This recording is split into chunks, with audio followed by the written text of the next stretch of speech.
अस्सलाम वालेकुम नाज़रीन, पर्सपेक्टिव के एक नए शॉर्ट एपिसोड के साथ हाज़िर हूँ। कुछ दिन पहले, कुछ दिन पहले नहीं, कुछ साल पहले एक साहब थे जो इस मुल्क के फाइनेंस मिनिस्टर थे। उन्होंने आके दो बड़ी मज़ेदार बातें की जो मैं आपसे शेयर करना चाहूँगा।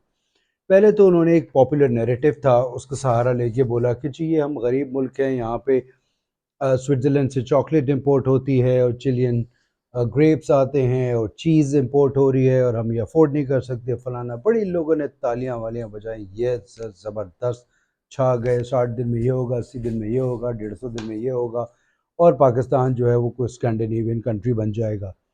जो वो साहब इरशाद फरमा रहे थे वो उसको क्वांटिफाई करना भूल गए एज़ यूजुअल। उन्होंने ये नहीं बताया कि इसका वॉल्यूम टोटल मिलियन डॉलर्स में भी अगर लगाएं या हंड्रेड्स ऑफ थाउजेंड डॉलर्स में है कितना, और इस पे क्या अच्छाई या बुराई है।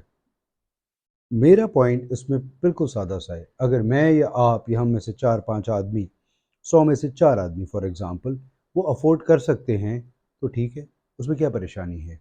जो लोग नहीं कर सकते उनके लिए ऑल्टरनेट प्रोडक्ट्स अवेलेबल होनी चाहिए जिसको हम इंपोर्ट सब्स्टिट्यूशन कहते हैं। उसको बनाने की कोई कोशिश की पाकिस्तान ने? नहीं।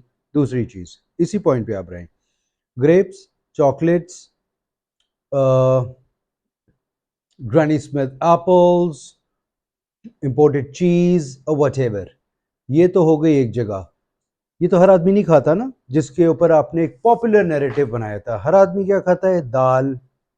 क्या पाकिस्तान में इतनी दाल उगती है कि वो तमाम आवाम के लिए अवेलेबल हो? नहीं। ये आपको वो बताना भूल गए बिकॉज उनकी मजबूरी थी, क्योंकि वो बताना नहीं चाह रहे थे।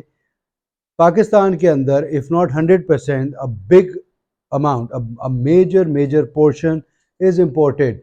चाहे वो साउथ अफ्रीका से हो, चाहे वो वियतनाम से हो, कहीं से हो, दाल हम इम्पोर्ट करते हैं।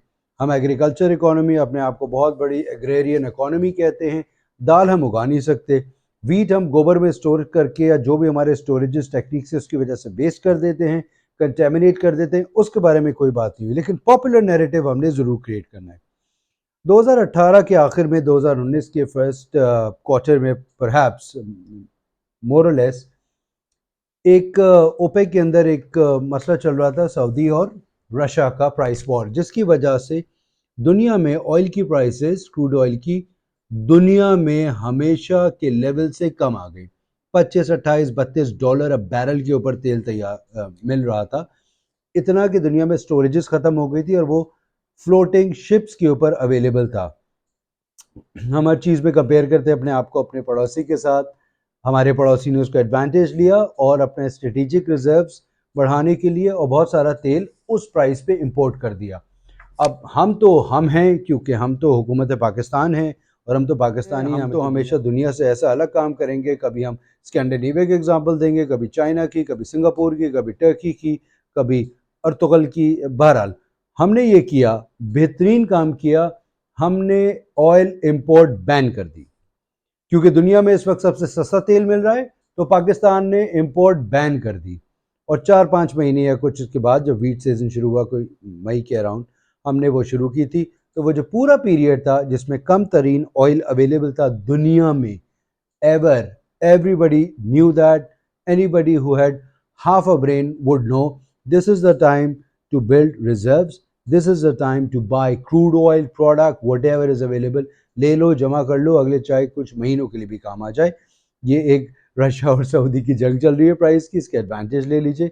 बहुत से मुल्कों ने लिया, हमारे पास पैसा भी था, हमारे पास डॉलर्स भी थे, लेकिन कुछ लोगों को, कुछ ऑर्गेनाइजेशंस को या कुछ को फ़ायदा देने के लिए हमने ये नहीं किया। तो मैं आपसे ये अर्ज़ करना चाह रहा हूँ कि वी हैव शॉर्ट मेमोरीज, हम चीज़ें भूल जाते हैं, फिर हम इसको उसको फलाने को ब्लेम करते हैं। As Pakistanis we have to take ownership of these shortcomings, narrow thinking, जिसकी वजह से हम अपॉर्चुनिटीज़ को सही तौर पे इस्तेमाल नहीं कर पाते। Think about it. शुक्रिया।